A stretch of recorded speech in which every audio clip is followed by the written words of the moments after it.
In this video, I'm going to explain why Project Motor Racing could be one of the biggest racing simulators of 2025. Before you watch this video though, I recommend you watch our Project Motor Racing First Impressions video, where I focus on the handling and what to expect from Project Motor Racing. Footage in this video is taken from the same event, however, on this rig I was able to change the force feedback settings and then hold the rig hostage for a good half hour. Probably annoying everybody there, but their expense is for your pleasure.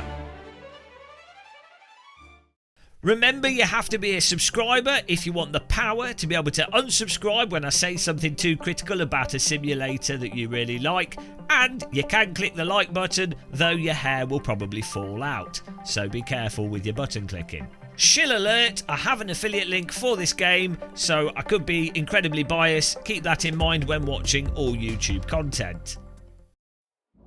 So there's a few key factors here as to why this title potentially has such big ramifications for sim racing. I'm going to list them out and then we'll address them. Game engine, the people working on it, Project Cars 2, cross-platform, and fun to drive. So starting off with the game engine, this, as many of you know, is built on top of the Giants engine, which is used for farm sim. Now I know there's a lot of confusion there with people going, why on earth are they using a farm simulator engine for a racing simulator?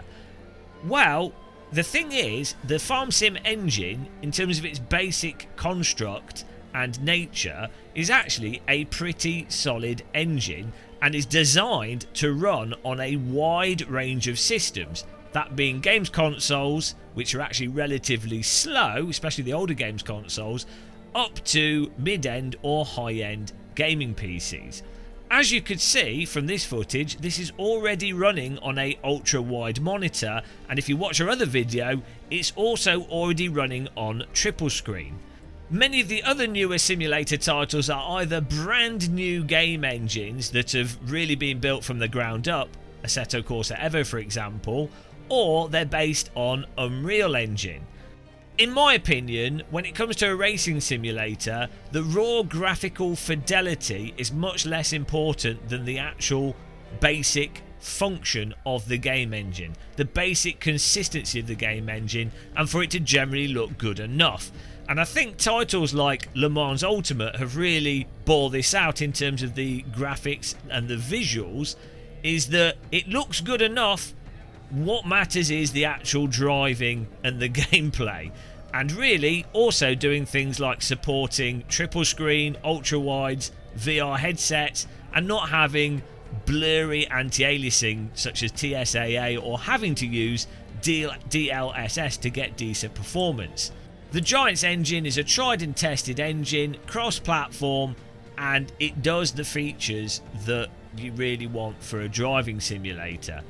To add to that, and to kind of slightly go into the people working on it, the guys working on this are people responsible for Madness Engine, which you might be familiar with, Project Cars 1, Project Cars 2.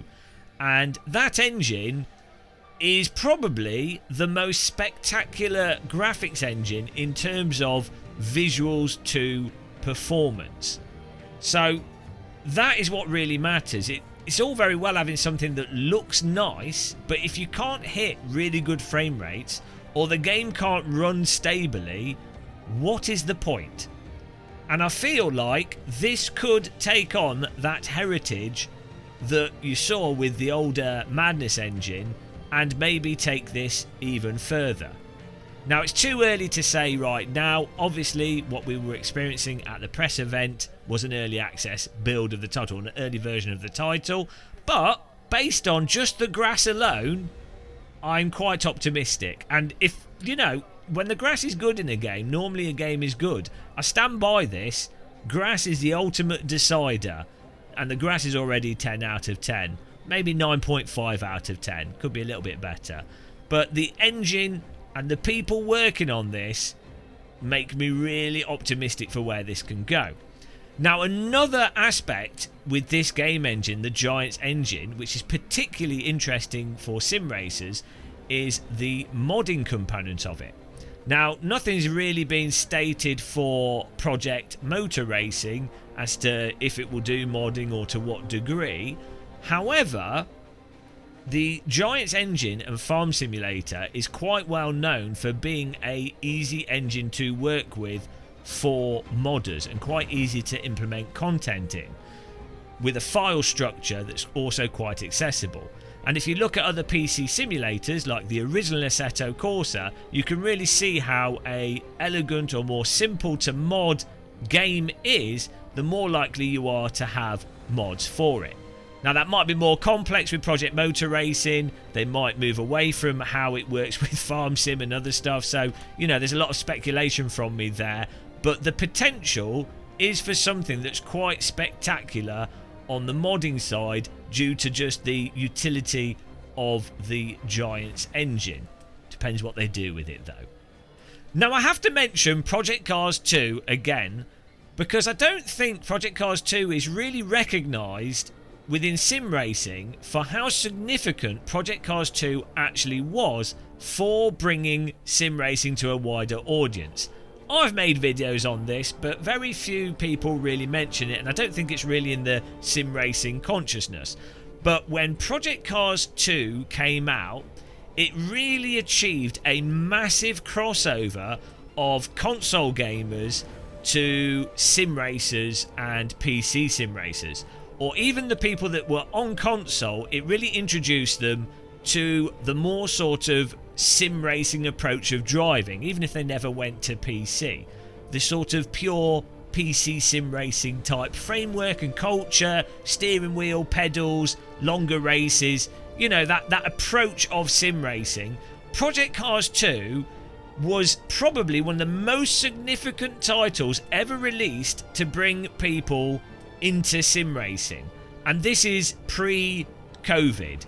Sure, you have titles like the F1 games that, you know, people come from that and they then go into iRacing, AC and PC sims, but a lot of people that get F1 and those other titles really do just stick to those titles or are playing those titles specifically because it's F1 or a specific license. They're not necessarily going from those titles and getting into them because it's sim racing.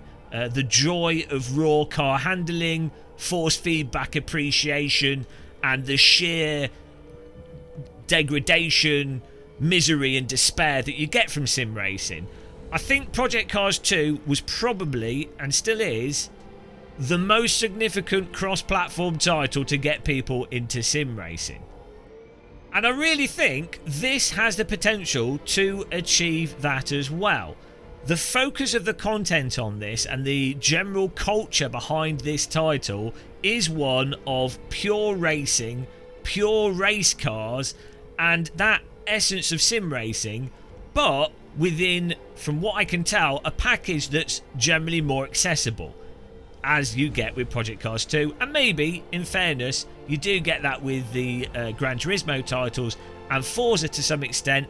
But again, for the most part, people playing Gran Turismo stick to Gran Turismo, and people playing Forza stick to Forza, and they are playing them very much in a limited way for the most part. There's nothing wrong with that, don't get me wrong, but I wouldn't say they're approaching those titles in the same way that people approach AC, ACC, LMU, iRacing, or, you know, your sort of hardcore PC simulators. Whereas, weirdly, with Project Cars 2, people were using that exactly the same as they would use a PC hardcore simulator.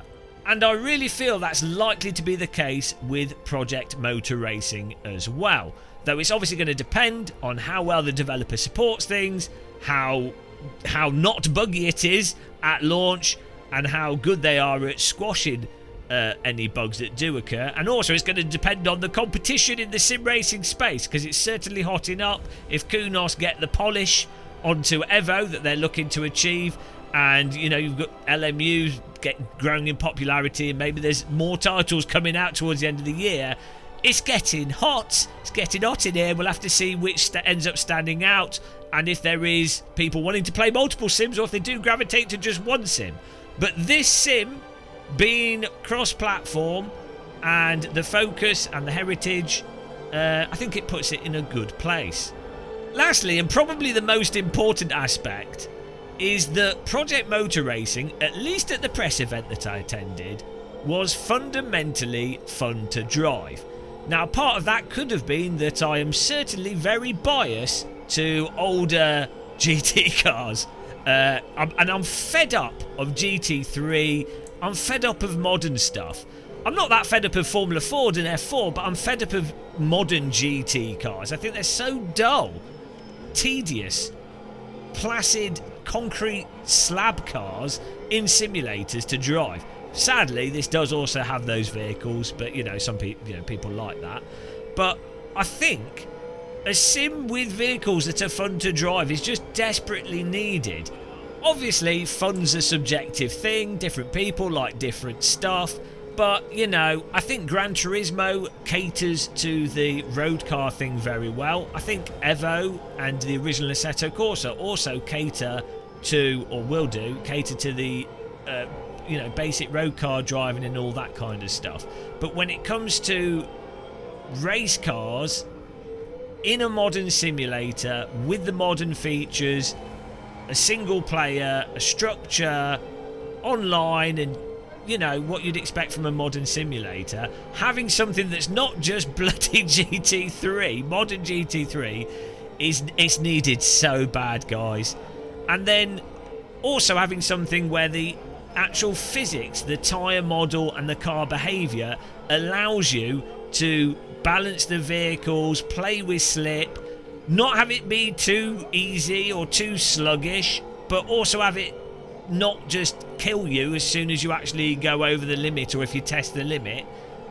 That is really, really needed. I do think online competition systems can make up for overly arcadey games and maybe very dull physics that you get in the Forzas and Gran Turismos, and the ranking and online systems can also make up for ridiculous tyre models that you find in iRacing, where the cars genuinely cannot be driven naturally in slip in any form.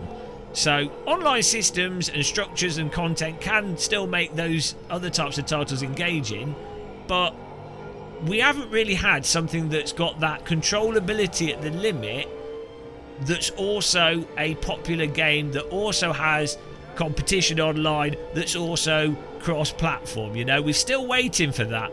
Rennsport potentially could offer that in the future. Evo could potentially offer that in the future. But I think this title is positioned really well for that. But we're going to have to wait and see.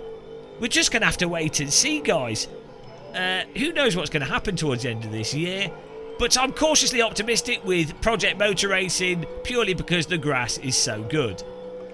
I hope you enjoyed this. Let me know if you've got any questions. I'll try and answer them. We will have more content very soon, more live streams. Subscribe if you haven't, like if you haven't. Thanks for watching all the way to the end. Really appreciate it. Until the next one, though, happy tea drinking, take care, and goodbye.